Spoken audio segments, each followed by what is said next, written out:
All right, my name is Tommy Pigott. I'm the Principal Deputy Spokesperson here at the State Department, and today for Spokesperson Tammy Bruce. To begin, I just have a few comments up top, and then I'll be happy to take some questions. So, this week, the United States demonstrated, once again, that American leadership matters. Driven by the clear vision of President Trump and Secretary Rubio, the United States is standing firm on the world stage and delivering real results for the American people.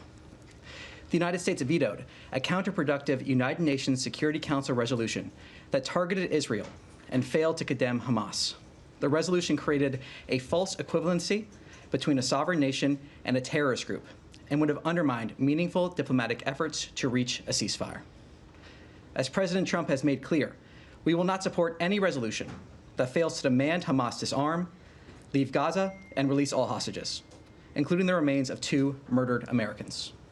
The United States will continue supporting the delivery of aid to the people of Gaza and will work to ensure that Hamas and other terrorist organizations cannot continue to exist.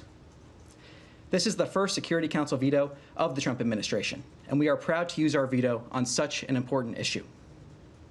It's time the UN returned to its founding purpose, promoting peace and security and stopping these performative actions.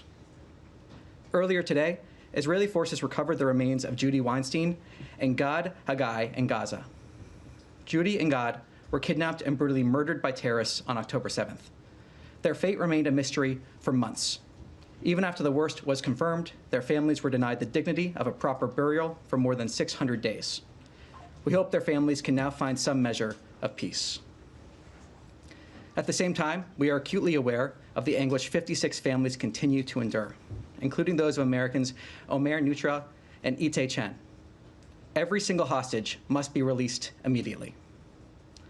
To further safeguard the American people, President Trump has signed a new directive restricting the entry of foreign nationals from specific countries to protect the United States from foreign terrorists and other national security and public safety threats.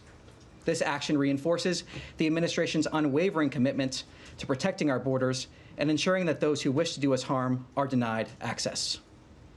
This administration will continue to use every tool at its disposal to defend our homeland, dismantle terrorist networks, and deny entry to those who threaten the American people. We will never waver in our mission to protect the United States. And with that, I'll take some questions. Thank you. If I could start with Russia, Ukraine, was Secretary Rubio on the call between President Trump and Putin? Nothing further to add besides what's already been publicly said. Okay, and then President Trump said today that Putin told him he had no choice but to attack Ukraine following Kyiv's latest attacks. Trump said he told Putin not to do it. Has the U.S. communicated to Russia any red lines that it does not want to see crossed? Look, what's been clear from the very beginning, and President Trump has made this clear, is that he wants to see de-escalation. He wants to see direct dialogue. He wants to see peace. That has been his driving motivation on this from the beginning, to end the carnage and the bloodshed. As you said, the president spoke to this. Nothing further to add to his comments, but his motivation here has been very clear from the beginning, to get to that direct dialogue and stop this bloodshed. Would the U.S. take any punitive actions, such as imposing sanctions if Russia attacks? I'm not going to speculate or get ahead of the president on that, but what I can say, again, is that the president has been very clear. He wants to see this conflict come to an end. Yes? Thank you very much, Tommy. Can you explain the apparent conflict between the State Department's position regarding Afghanistan, the safety, relative safety and security of the Taliban government, regarding the decision made on withdrawing temporary protective status for Afghans here in the U.S. as of July 12th, because it's safe enough, presumably, for them to go back, and the fact that the State Department has now decided that Afghanistan is not safe, so it is on the list of states for which immigration is banned. So we're talking about 2 dynamics here. When it comes to the specific of TPS, temporary being the operative word here, I refer you to DHS for more details, but it was always a temporary benefit, a temporary protection that's in the name itself. So we have that dynamic, and people that are here, people that were here on temporary protected status have had opportunities to apply for permanent residence here in the United States. So you have that dynamic of a temporary protected status that was temporary versus the second dynamic of the ability to vet people entering this country, the ability to ensure people coming into this country on a visa are properly vetted. So without getting into specifics of individual countries, the White House has put out a fact sheet on this that I would refer you to for more specifics. But the idea of people coming into this country, the ability to properly vet, is a separate dynamic. And we have to have confidence that we can vet people properly. And I think the American people would expect us to have that. So what we're looking at here is, can we vet people properly? Are there terrorist concerns?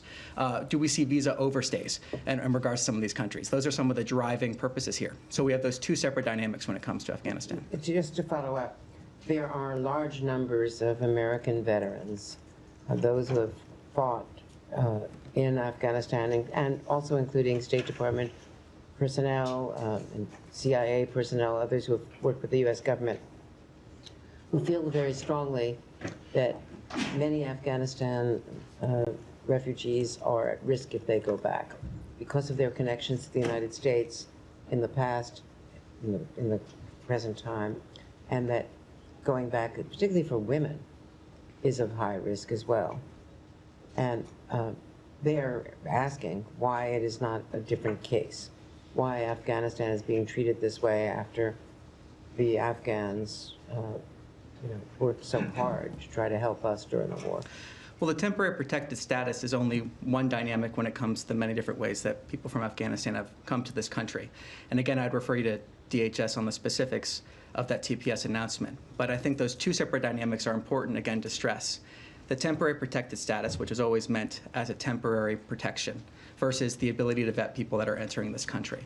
And I think we have to have that realistic approach to say, are we able to vet people that are coming into this country? And the American people, I believe, want to see us be able to say that we can when we're looking at these visas. And this is part of a broader action, a broader emphasis from this administration with this action and other actions regarding visas to make sure we have that proper vetting in place. You don't think that we are violating a trust, a sacred trust, with many of these people who have put their lives on the line for the United States of America? Well, look, I think when it comes to this, again, the TPS is one dynamic of the many ways that people from Afghanistan have come to this country. Special immigrant visas, for example, exceptions related to that are in the proclamation itself when it comes to the proclamation we saw yesterday.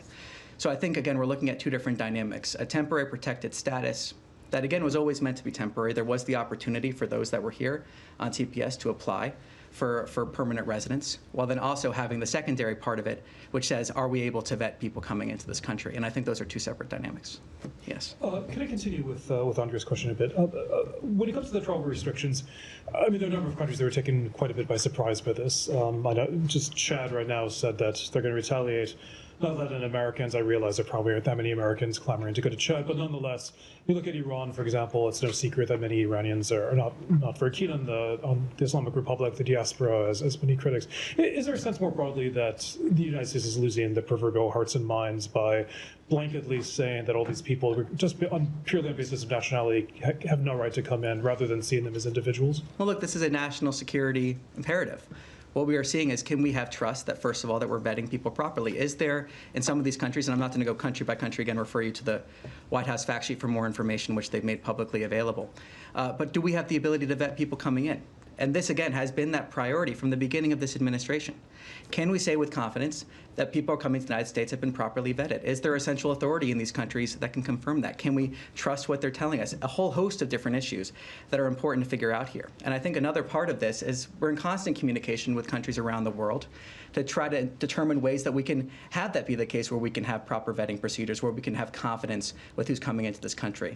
But again, it's part of that broader action from this administration on a whole host of visa issues to say we're going to properly vet people coming into the United States. Then people that are here, if they take actions that are contrary to what their visa reported when they applied for that visa or broke our laws, they may see that visa revoked. It's about making sure we're enforcing our laws, have confidence in who we're letting into this country. And I believe the American people expect that. I think a lot of Americans watching at home would want to make sure we have that confidence. And again, I want to stress that this is a country-by-country basis, but that each person that applies for a visa is also case-by-case. So we have that country-by-country basis. We have those concerns, but then there's also exceptions that are listed in the proclamation, and each visa determination is a case-by-case determination. Just a couple things on that. Of course, the past the previous administration, there wasn't, this took place something somewhat similar in the first Trump administration, and the previous administration didn't have these blanket bans. I mean, was there a sense that there was a problem that you said that, that there's a problem with screening? Were those problems existing? Obviously, there's the attack in Boulder, but the assailant in that case was from Egypt, which wouldn't be applicable in this case. Well, as the president said in his video announcing this proclamation, there was a discussion going on within the government to try to determine the proper course of action here, and looking at these countries, a country-by-country basis, again, looking at different concerns. Visa overstays. Do we have the ability to properly vet it? Are there other security concerns? That was a country-by-country basis. Those determinations were made. We saw the proclamation. We also saw the president in his proclamation outline the idea of further analysis of these within 90 days, for example, than 180 days thereafter. So I would refer you to the proclamation for more details exactly how that would go forward, but ultimately what we're talking about here is a national security imperative, and I believe Americans watching at home would want us to have confidence that when we're issuing visas, we can say they've been properly vetted. Do we have that ability? And this is part of that broader effort from this administration to make sure that we're properly vetting people that come into the United States. Okay, just one more. The World Cup, of course, is coming up, and then the Olympics after that. The United States said to FIFA that basically, that obviously people will be welcome here. The secretary himself said that the U.S. will be welcoming in soccer fans to come see the World Cup games that are here. Iran is among the countries that has qualified. Will there be special consideration there, soccer fans coming in for FIFA? Well, there's in the proclamation itself, there are exceptions that were listed regarding coaches and players and the like that I would refer you to the proclamation for. Well, I think both people that are coming and Americans would hope that we can have confidence that when people come to the United States, when they come, that they are properly vetted. I think this goes to the exact same consideration. I think this is part of what it means to host an event of this magnitude, to make sure that we can have that confidence. And again, we're in constant communication with countries about ways that we can see the vetting process we need to see, have that collaboration, make sure that we're having those security concerns addressed. So this is part of what it means to host an event. And I believe people coming from all around the world, Americans going to these events, would want to see actions like this. We take security concerns extremely seriously. We want people to be able to go to the World Cup and do so safely. Tommy, sorry, can I just, if there was a 2-minute warning, I missed it. Oh, no worries. It's all right. There was, though I heard it may have gotten lost in the ether. Okay, all right. This is just, in your first response to Sean, you talked about some of these countries lacking a central authority to vet. You're saying that you want other countries to vet people for U.S. visas? No, this is just a concern we have. Can we ensure that people coming from these countries are properly vetted? What does the central authority in a foreign country have to do with your vetting process, which is done entirely by the U.S. government? Well, there's whole ideas of documents provided by people applying for a visa. There's this whole idea of people providing passports or other types of documents in order to be vetted. So you're saying that these countries don't have you have no way. You have no trust in the viability or the authenticity of. Well, what I can say is that there's security concerns of our ability to properly vet people coming for a visa. That's what I can say. Okay, and then will anybody who currently has a visa have it revoked under this proclamation? Well, this proclamation is about entry, so that's what this proclamation is focused on. I thought it was about visas. Well, it's about entries in terms of visas. Yeah. So I mean, if you're well aware, just having a visa doesn't mean you get into the country. Yeah, no. You're saying people here, correct? If I understood your question correctly. No, I'm saying people either here or who happen to be in, I don't know, Australia or something, but they have a visa and they are from one of these countries. Will their visas be revoked? Will anyone? Well, I'm not going to get into hypotheticals at this point in terms of that. What I can say again is that this proclamation is about a national security imperative, and visa determinations are a case-by-case determination. So we see that constantly when it comes to visas. What we're saying here on a country-by-country basis is that we have concerns about visa overstays. We have concerns about countries accepting nationals that have overstayed their visa. The bottom line is that you do not know if anyone who currently has a visa, who is either in the United States or outside of the United States, but holds a passport from one of these countries, will have their visa revoked. Well, I'm not going to speculate on a specific hypothetical. I'm not asking you to speculate on anything specific. I'm asking, if you don't know the answer, then it is clear that no, this wasn't really thought through that well. No, I think it was thought through. What we're seeing here is concerns about certain securities so from. What happens? So what happens? Again, it's a case-by-case basis. You're asking me a hypothetical situation. It's a case-by-case basis. What are the instructions that have been sent out to embassies and how to deal with it? Well, I'm not going to talk about our internal communications. This is ultimately, fundamentally, a national security concern. These determinations are made on a case-by-case basis. I've addressed that. I think we're gonna, yes. I have one more Yes. about China, though. Yeah, green jacket. Oh, thank you. Thank you. Yes. Thank you so much. Although there are a lot of questions and explanations, I believe there are still some doubts among citizens from the 7 countries that are with restrictions on this travel ban. So in a general matter, if you could explain what those restrictions means for those citizens. Sorry, one more time. I lost you right travel there. ban for the countries that are in the list with a partial restriction, the 7 countries, including Cuba and Venezuela, for example. I believe many citizens that are still doubts what means this restriction. So what does mean? Yeah, when it comes to those, the White House has put out a fact sheet talking about those countries, the partial restrictions. I would refer you to that fact sheet for more information. It's available on their website From there. the perspective from the State Department, what does mean from those who are not here and for those who are here in the country and might want to leave and then come back? Well, again, it's a case-by-case basis, and we have concerns that we want to see addressed, and that's what this is part of addressing. Thank you. Yes. Thank you.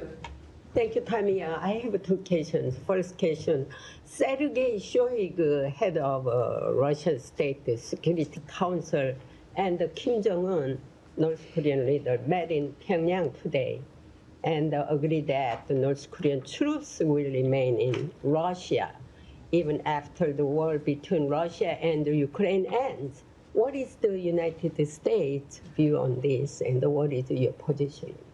Well, we've talked about many times in terms of from this podium, North Korea and Russia. I'll repeat what we have said there before, is that third countries like North Korea that have perpetrated the Russia-Ukraine war bear responsibility. We continue to be concerned about North Korea's direct involvement in the war, North Korea's military deployment to Russia, and any support provided by the Russian Federation to the DPRK in return must end. One more kick regarding the U.S. response to the South Korean presidential elections. The White House said that the U.S. remains concerned about and opposes China's interference and influence in democratic countries around the world. And China wants that the United States should stop its actions to show discord in South Korea between China and South Korea relations. Can this be seen as a U.S. concern that the elected South Korean president is more pro-China than pro-United States? Look, what I can say is that we congratulate President Lee on his election as the President of the Republic of Korea. And on more details, I'll take that question back to see if we can get you an answer on that. Yes, sir. Yes. Thank Yes. Mhm. thank Yes. you. Yeah, thank you, Tommy. Change topic. Okay. I'm going to talk about the West Bank. Today marks the 58th anniversary of the occupation of the West Bank and East Jerusalem. And is the West Bank on your radar? Because there has been a spike, a huge spike, as a matter of fact, in settler violence against the Palestinians and Israeli army violence against Palestinian villages and so on. They're being locked at night. They're not allowed into their farms or to tend their animals and so on, or even go to school and all these things. My question to you, is there someone or an office within the embassy in Jerusalem or anywhere or in this building that follows up on what happened in the West Bank, and what measures are you taking? Well, look, what I can say, as we've said here before, is that certain functions have been put underneath the embassy in Jerusalem under Ambassador Huckabee. That's the most I can say on that here. Okay, so where do Palestinians go if they have a grievance that they can raise with the Americans? You know, some Palestinians have U.S. citizen and so on. Do they go to a certain office, say, you know, there's been an attack on my land, there's been an attack on my kids, whatever? Do they go to a place where these grievances can be aired and expressed? Well, I don't necessarily want to give a hypothetical depending on the exact circumstances you may be raising. But again, there have been functions that have been consolidated underneath the embassy in Jerusalem under Ambassador Huckabee, and I have to leave it at that. Thank you. Yes. Thanks, Tommy. 2 questions for you. Prime Minister Netanyahu of Israel acknowledged a short time ago that the Israeli security establishment has been providing weaponry to a rival gang, rival to Hamas. Number 1, was that done in coordination with the American government? And number 2, is it in line with American policy in Gaza? Well, look, I have nothing to preview on that. I'll take back the specifics, see if we can get more of an answer on that. What I can say is our approach and our policy remains that we stand with Israel and we stand for peace, and those are our goals that we want to see. Second question, it's kind of a different way of asking a question that was asked the other day. Who's currently in charge of the Lebanon portfolio here at State? Well, I mean, we see a whole host of people that are involved in this issue. Who oversees it? I mean, I have no personnel announcements to really announce at this time, but what I can say, yeah. Who oversees it? I mean, we have a whole host of different people that are involved in this. I mean, we see members of Ambassador Witkoff's team. We see different members of the Bureau. We have a whole host of experts here at the State Department that are involved in this. Yes, sir. Yes. Yeah, Thank you, Tommy. Two questions, one question on Iraq and the other one on Iran. There are reports being published by Wall Street Journal talking about the Iraqi militia group as they involved. I'm sorry, could you speak up just a little bit? There were reports published by Wall Street Journal which says that the Iraqi militia groups involved in extracting illicit funds for Iran throughout the Visa and MasterCard payments. I'm wondering if you have any comments on that, and how do you view these militia groups inside Iraq, which they are serving in the interest of Iranian government? Well, look, we've been clear in terms of when it comes to the militia groups that militia groups within Iraq should report to the Iraqi government. Beyond the more specifics of your question, I'll take that back and see if I can get more specifics on that. Yeah, and the second question, do you have any updates for us about your negotiations with Iran? We've heard about from the Iranian officials, including the Iranian Supreme Leader, Iranian Foreign Minister, which they said that the proposal you sent to them, it's incoherent, disjointed, and very unrealistic. And they've made clear that Iran will never accept any proposal, any deal which requests them to abandon all nuclear consortium outside Iran.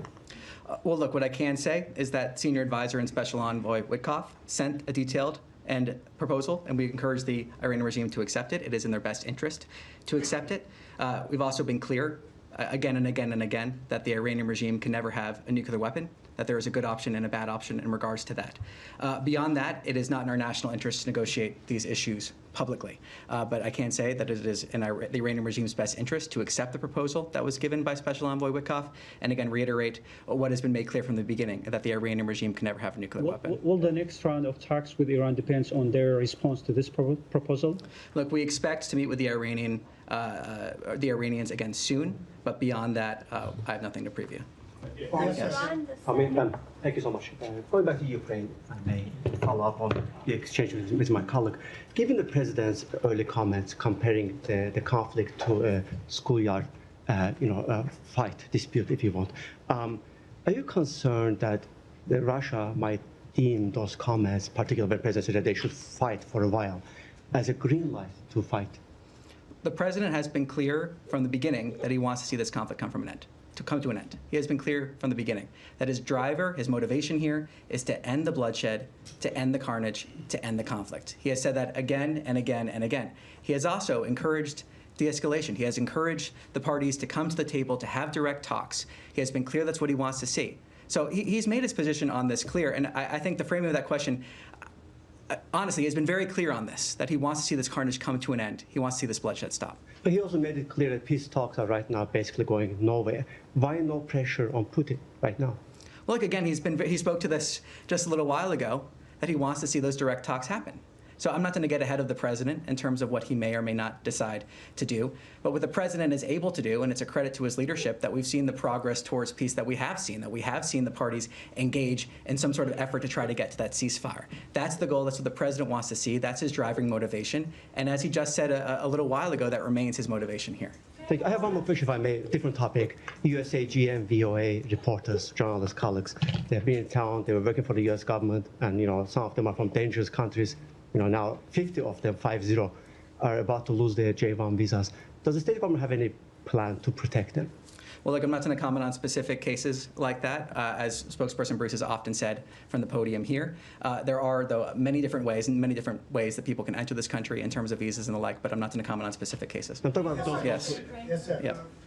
Back to Russia and Iran. President Putin has expressed willingness to help the U.S. in talks with Iran. Question is whether President Trump has asked Mr. Putin specifically to help with this, or is it an offer by the Russians? And at this point, why would Russia want to help? Well, look, I have nothing to preview beyond what the president said in his truth just a little while ago, or yesterday, whenever that truth came out. Yes. Can I follow on the topic of Russia? And I'm sorry if you addressed it in the 2 minutes that I also missed at the top. Was the secretary able to join for the Putin call or the call today with President Xi? Well, look, nothing again to offer beyond what the president has already described on these calls. Okay, on the Putin call, the secretary was meeting at the White House as national security advisor in one of his capacities with a senior Ukrainian delegation. Do you know if they were provided either a heads up that the call with Putin was going to happen or a readout after it did? Well, look, I'm not going to get into those private diplomatic conversations. Nothing to add beyond what was already stated publicly. Okay, last, without getting into the details that may have been provided, is the secretary or this department aware of what the Russian response might be in terms of timing or nature? I'm not going to get into that from here. I mean, the president has already put out his truth to this nature. The president's been clear he wants to see de-escalation. He's also been clear he wants to see the parties come to the table to have direct negotiations. But assuming the response happens, is the U.S. expecting something of a heads up beyond what Mr. Putin told Mr. Trump? Again, I'm not going to speculate on this. Thank you. Yes. Thank you, Tommy. U.S. administration and the State Department established a strong communication line with the transitional government in Syria, and the President Trump's envoy for Syrian affairs and the Turkish ambassador for the U.S. in Ankara is visiting Israel right now. And during this visit, Israel just started to target some places inside Syria, which stopped before with the intervention of Mr. Trump, convincing the Israelis that after these communications started with the transitional government. How do you see the targetings of the Israeli Air Force towards targets inside Syria at the time that the ambassador is visiting Israel? Well, look, what I can say is that the United States continues to support efforts that will bring lasting stability and peace between Israel and Syria. A stable and peaceful Syria is in everyone's security interests. And that's what I have to say in terms of that question there. Yeah. All right, thank you. Can we get one in? On Bangladesh, can I ask you one question?